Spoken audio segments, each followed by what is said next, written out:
in the 75. That's crazy. That's what I said. Yeah. Right? Yeah. And he also doesn't have any Vraskas, which are starting to catch fire. His opponent, Joseph Tewksbury, has both Sires and Vraskas. All right. Well, I guess that means that Anthony might not be favored in this matchup just because he doesn't have Vraska or Sire Insanity. However, Sire Insanity does hit both players, so if Joseph has a way to kill it, if his hand's not that great, he can let the trigger go on the stack and then putrefy it with the trigger on the stack. Both players lose their hand, and they're just both sitting with whatever board was in play before the Sire Insanity came into play. That's something to know is that, sometimes your hand is just not good, and you don't care about discarding it, so you don't always have to kill the Sire of Insanity before the trigger, especially if your opponent has multiple cards in hand that, you'd much rather them discard. It's like trading your hand for their hand. Referring to, I believe these players are actually both on XO2, if I recall. I think they're both 502. Let's take a quick gander at the standings. Take a quick peek at the parents. While we're looking they each at have that, 17 points. We have Joseph casting Farseek on the play. It's something you really want to do in the Judd Mirror matches. You want to accelerate yourself into Huntmasters and even, maybe some bigger spells like some Planeswalkers or something before your opponent. Being on the play is good, but also having the Farseek on the play, if your opponent doesn't have that to match you, it's going to be very difficult for them to come back into the game.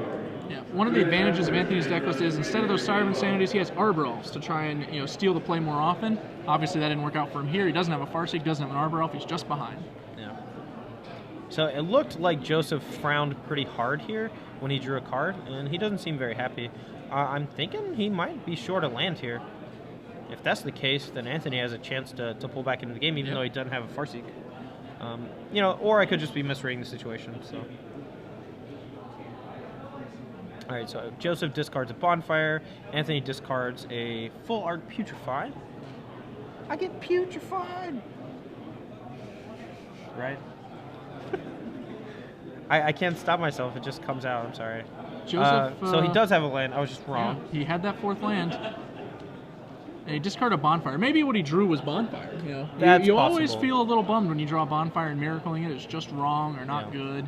So we may get to see a Liliana of the Veil get to ultimate status before Anthony can deal with it. Joseph throwing a hand up again. His draw step. Maybe he drew another Bonfire. He has to feel pretty reasonable. I would actually want to keep a Bonfire in my hand at this point, because if your opponent plays a Huntmaster, this might end up being a fatal mistake. And they should both be discarding simultaneously face down. Anthony is getting a little more information out of this because Joseph just, put it right into the graveyard. But Anthony does have the opportunity, of course, to make his decision, before he reveals any information. It's not his fault. Anthony debating. He discards Olivia Voldaren. Wow. Yeah, I mean the Liliana on the other side of the table does make the Olivia look a little bad. Yeah. It still is one of your more powerful late game cards, but I think Anthony realizes he's going to have to do some serious work in the mid game before he actually gets to a point where he could play Olivia ever. Okay, well, here he decides to Rakdos return Liliana for 2, keeping it off of Ultimate, as well as getting rid of the last 2 cards in Joseph's hand, which were... looks like an Olivia and a Putrefy. It was a multicolored card in Thragtusk. I believe it was a Putrefy, but it could have been a different multicolored card. So he draws for the turn. Hopefully a Huntmaster or something he can play before he discards. Huntmaster would be backbreaking. All right, well, there's a Rakdos return for 2, and then a +1 Liliana with no cards in hand is going to put Anthony in a really tough spot. He's going to be down to 1 card. With just depending 4 on what lands. that 1 card is, it could be good or it could be bad. Yeah, I mean, he has a Garruk Relentless, and I think he's probably going to keep that and just play that and then start, trying to, force Joseph to deal with the tokens while he's attacking, Liliana to keep it off of Ultimate. And honestly, that seems like a perfectly fine tactic, especially with 2 Bonfire of the Dam's already gone. Right. And Liliana notoriously poor against Garruk. Yeah, and, the Huntmaster is a good card here to have. But I would definitely want the Garruk over the Huntmaster in this specific scenario. I agree. It's interesting that he went ahead and pitched the Huntmaster first. Yeah, I'm sure he was thinking it just didn't matter, and he just knew which one he was going to keep regardless. So draws an Olivia. Well, he drew an Olivia, but that still looks pretty bad against the Liliana, regardless of what happens. Garruk is good either way. You can make the argument that playing the Olivia will just get him to -2 to the Liliana, and then you'll get to keep your Garruk and cast that next turn. But if he draws a removal spell for the Olivia that's not the Liliana of the Veil, he can kill that Right. +1, and then he gets rid of the Garrick in Anthony's hand too. So. Joseph's Abrupt Decays just became, or not his Abrupt Decays, sorry, his Mizium Mortars just became significantly better draws than they were before. Yep. Putrefy became a real draw step, for example. Well, it's Huntmaster. Oh, and Olivia of his own. Olivia. You know, if he knew the last card in Anthony's hand was a Garrick, I think he 100% would have Legend Ruled first and then just +1'd. Yeah. But now he's just going to Garrick and fight the Olivia Voldaran. And it's 5 lands to 4 lands, but one guy's got a Liliana. So pretty close on board. Yeah, no one's really especially far ahead. Obviously, Liliana is a card, but it's not a super high impact one. Yeah, at this stage of the game. Yeah, I agree. You know, if Joseph or Anthony either draw a Thragtusk or Huntmaster, yeah, I mean, and so this is, you know, Joseph is in dire straits now. He needs to draw a spell to keep the Huntmaster from flipping, or else his, you know, Liliana is just going to die. Yeah, this is one of the reasons I'm personally not a huge fan of Liliana. Is it's so much more of a role player than a dominating board presence. At least in matchups like these mid-range green mirrors, compared to, you know, a matchup where banned hexproof, it might, you know, very easily take over. Right. Or, you know, a Sphinx's Revelation deck where you cast it in the early turns, and then along with Rakdos Return, you're able to just get their whole hand in a single swipe. Looks like Joseph, I imagine he has to Edict here because he's losing his Liliana if he +1s, plus the card in his hand, whatever it may be. Yeah. Appears Looks like he passed turn, so... I think it might be another Liliana. Which would be super awkward. That's not that bad as long as Anthony doesn't have a follow-up play. He takes 4, but then he's able to Edict the Huntmaster the next turn. So as long as it's just a pass turn here and not a Thragtusk or something even worse. So yeah. All right, well, playing the Dragon Soul Summon, he's playing around Olivia with a Liliana with a +1. Olivia, Liliana, tongue-tied. It's tough. It's tough out there. And it looks like I was right, and it was another Liliana. I have a new respect for all these people who do this commentary. I already had a lot of respect, but now I have a new respect. It's hard to say all the names of the cards over and over again. It is. It'll get trickier tomorrow. You got to add in the Dragon's Maze. You up to speed on your Dragon's Maze comments? I am mostly up to speed. Good. It's the split cards that I don't know what they all do because they all have 2 names. And I know, you know, if they said... it's the card that does X and Y. I'm like, oh, it's that one. I know what that one does. I've seen it a bunch. But like, if someone, like, I didn't know what Ready and Willing was, the lifelink and the Indestructible. Yep. Like, because when we talked about it in playtesting and stuff, it was just the split card that gives Indestructible and, you know, and lifelink. So I peeled Huntmaster here. Not bad. Opting to not +1 because he doesn't want to discard the card in his hand. Even though that would give him a potential Edict effect. Yeah, I believe the card in his hand is actually an Olivia. I thought I saw him draw. I could have seen the Huntmaster. That might be my mistake. Yeah. He's apparently there was a difference in life total. Yeah. He's confirming. I have this wolf, so that means I gain 2 life, which is correct. You can't get half of Huntmaster's trigger. Unfortunately. All right, so He draws a card. I really wish we could see what was in their hand, man. It's tilting. It's just, well, I guess it's kind of like Christmas morning every time they play a spell. 5. Thragtusk. Matches wits with Thragtusk. Yep. No, they're just going to be button heads.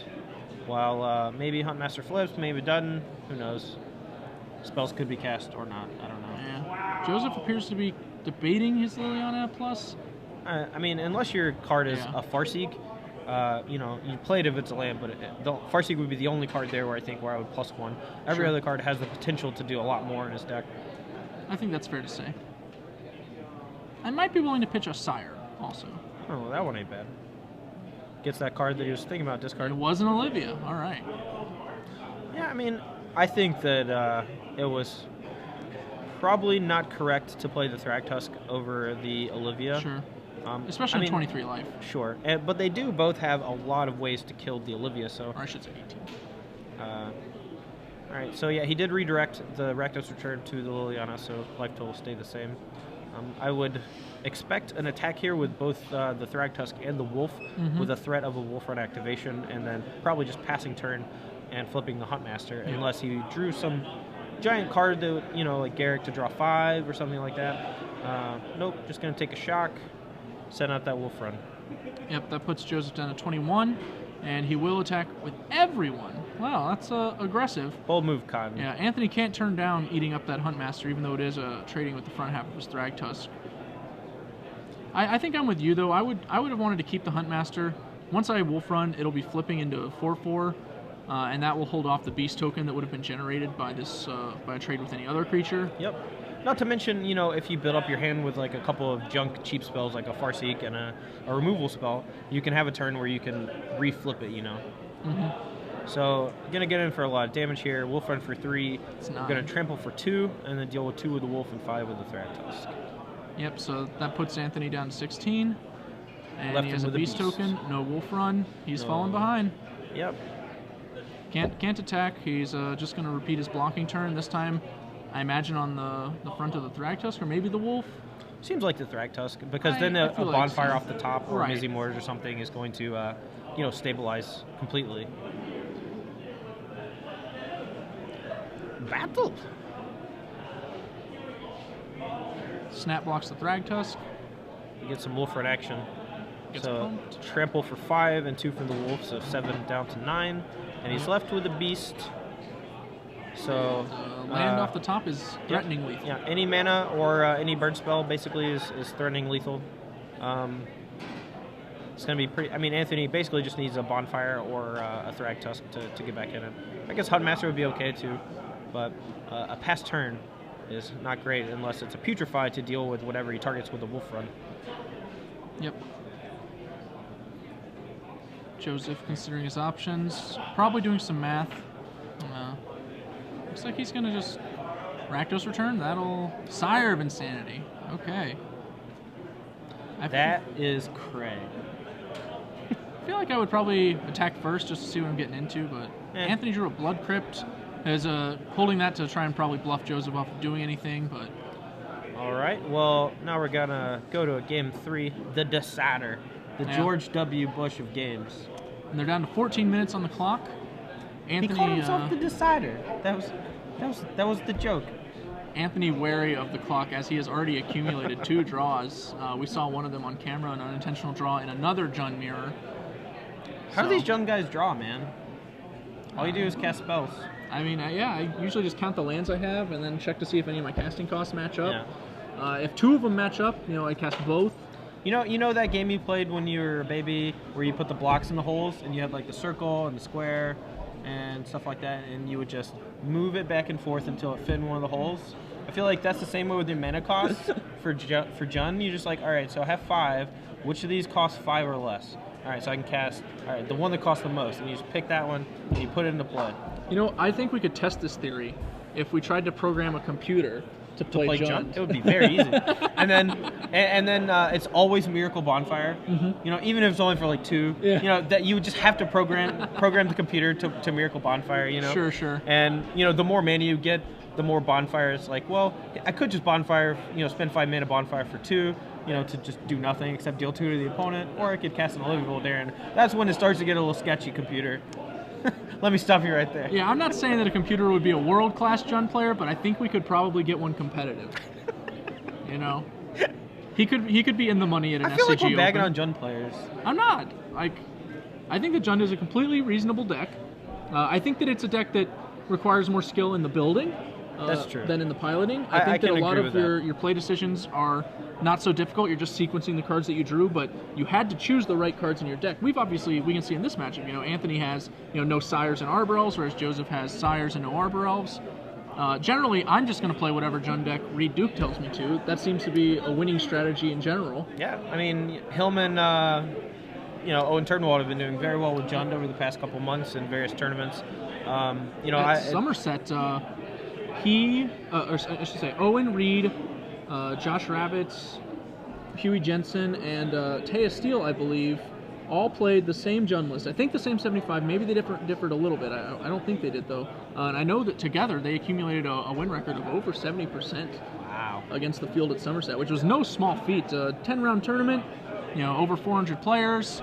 And Taya started off undefeated before, you know, falling to 6-4, I think, something like that. So tough beats. But Huey finished top 16 with 8-2. Ravitz was on 7-3, and Reed, I believe, also finished top 16 or something very close to it. Owen obviously finishing in second. Yeah. 70% is nothing to sneeze at from 5 people. I mean, that's true. I mean, he probably drew his bonfires a little more timely than his compatriots. Perhaps that was the deciding factor. A little bit of luck involved with Jund sometimes. You know, cards like Bonfire of the Dam are very sporadic. You know, sometimes they're the best card you could possibly draw. Sometimes you miracle on turn 1 and you never have time to cast it because your opponent put a Thalia into play or something. That's like when that. I draw it. So. Oh yeah, you're so unlucky. What are you, Ephro now? Just sad panda. My last cube, I actually drew Bonfire a number of times. However, I was quite happy casting it for 5. That's fair. All right, so we got an Arbor Elf. And here's that Arbor Elf we talked about. It's working the advantage for Anthony now, as he has effectively already cast a Farseek before Joseph even made a play. Yep. Although the downside is that, you know, Arbor Elf will die to a Bonfire or something like that, whereas Farseek, you know, not vulnerable to that kind of play. Yeah, it can definitely get swept up. You want to take advantage of the fact that you have the Arbor Elf by casting cards like, you know, Dead British Tanner, Garrick, or whatever, to just get cards that are huge and high impact onto the board so that once you lose the card advantage due to a Bonfire, you're not really suffering. Yeah.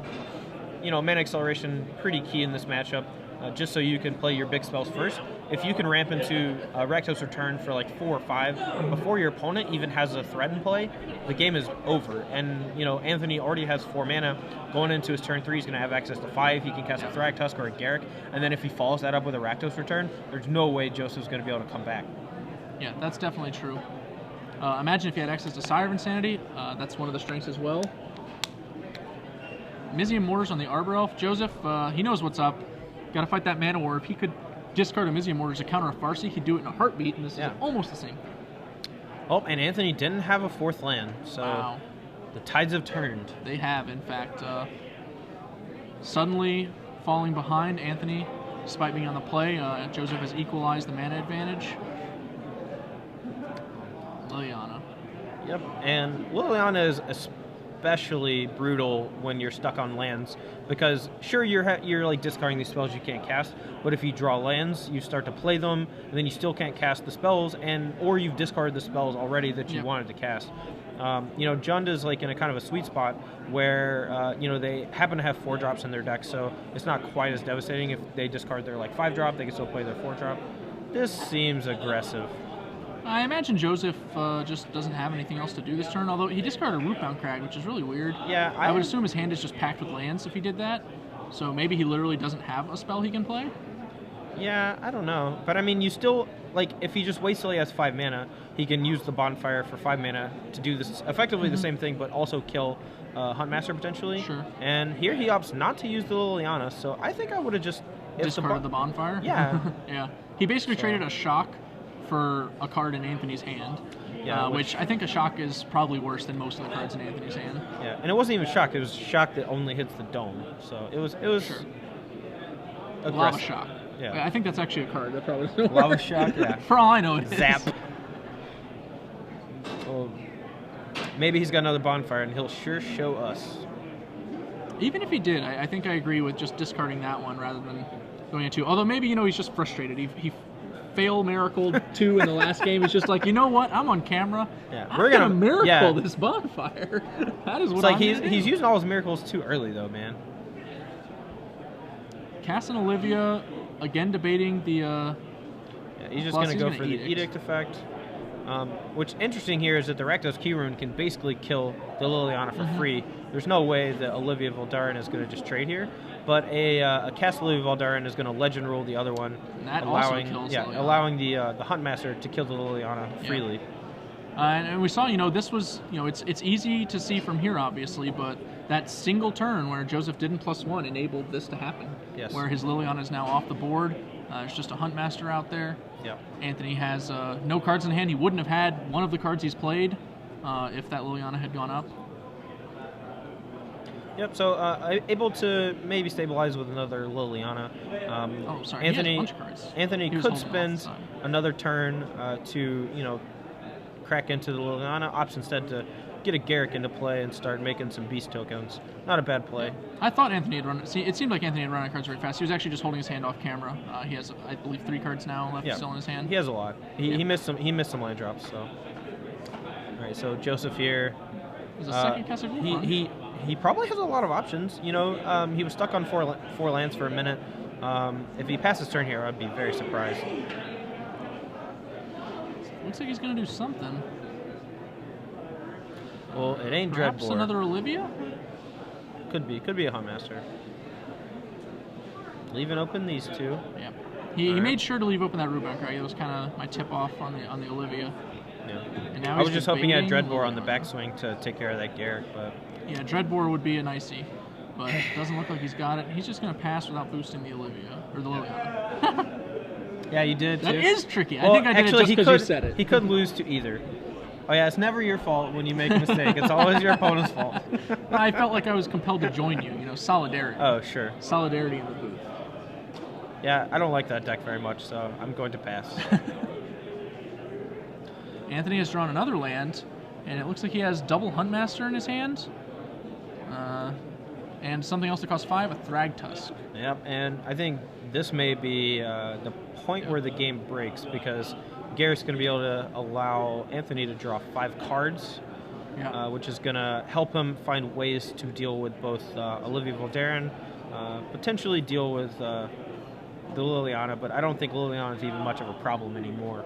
No. Sitting at 1, never going to ultimate.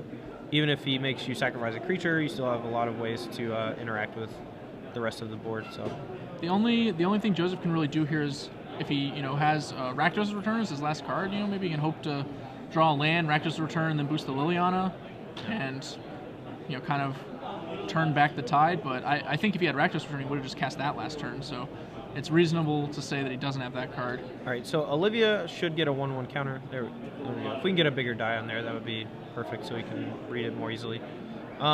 So the Thragtusk now a vampire. So honestly, if Anthony doesn't have a way to kill this Olivia Voldaren, it could easily take over the game. I find it hard to believe he doesn't have a way to answer it though with the 5 cards he just drew. Yeah. But I mean, sometimes you just draw 5 lands and die, so things happen. Definitely happens. I've seen more than a fair share of players die to Garrick Primal Hunter, or die after using Garrick Primal Hunter because their cards just weren't good enough. Yeah, sometimes your Garricks are good, but your deck's bad. I would say the deck is perhaps disobedient. I got nothing. That was Got nothing? no. I mean, it's a junk deck. It's filled with good cards. That's the whole thing, right? Yeah, I guess so. That's the theory, at least. Sure. The premise of Yeah. the deck. So he's opting to, looks like, cast a spell here as opposed to just stealing the Thragtusk. Maybe like a Huntmaster. He might even be just like, killing the Beast token with 6 damage, or using, the 3 pinks from Olivia. That'll make his Olivia into a 7/7, which is pretty threatening since Anthony is at 21, so he could just attack Anthony 3 times. If Anthony has a Thragtusk to gain some life, it might change the clock a little bit. Alright, so he does just steal the Thragtusk. If he had, I don't think it mattered whether or not he waited until his opponent's turn or anything like that, so. No, probably not. Do you want to +1 your Olivia? I find it hard to believe that Olivia is like great in a matchup where you never want to +1 it, because it seems like he's had it in play a lot and hasn't +1 it very much. I mean, obviously it's a great card, but in this matchup, if you're not using it to discard, it's pretty terrible when the Edict effect is getting things like Thragtusk and half of a Huntmaster. Yeah, I haven't been a big fan of her as I've watched her. I've seen many board states that were like equivalent, except one player had Liliana, but it didn't seem like that player was far enough ahead to really justify the use of the Liliana. I would have much preferred it just be some other random card. And as you can see, Anthony also doesn't think it's very important and decides to attack Joseph instead of the Liliana. He's got 6 cards. At least 2 of them are bad, so he's fine. He gets his Thragtusk back after putrefying Olivia. And a Japanese foil Huntmaster of the Fells. That's pretty. Well, Joseph, as we know, has already miracled 3 bonfires in this match. He's going to be wanting to miracle a 4th one in a hurry.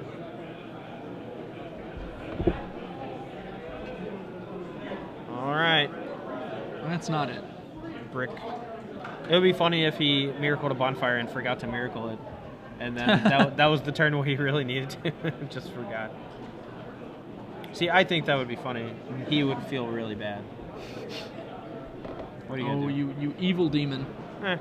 Joseph playing Huntmaster into a Huntmaster. Normally really awkward as far as situations go because your opponent can simply pass turn and flip to kill yours. Yep. However, it can sometimes be a reasonable play if you're falling behind and your opponent's far ahead on cards, because then they're not casting all those cards that they have, and they're probably not attacking you either. So you can maybe buy a little space. I've seen it happen. All right. Well, it seems like Joseph left in his abrupt decays, which I don't think are great in the matchup, but I mean they're not terrible. Opponent has a Liliana active that's getting big. It's fine. Kills a Flip Huntmaster. Kills a Flip Garrick. Kills Rakdos Kirun, which he's seen. Kills Mana Guys, which he also saw.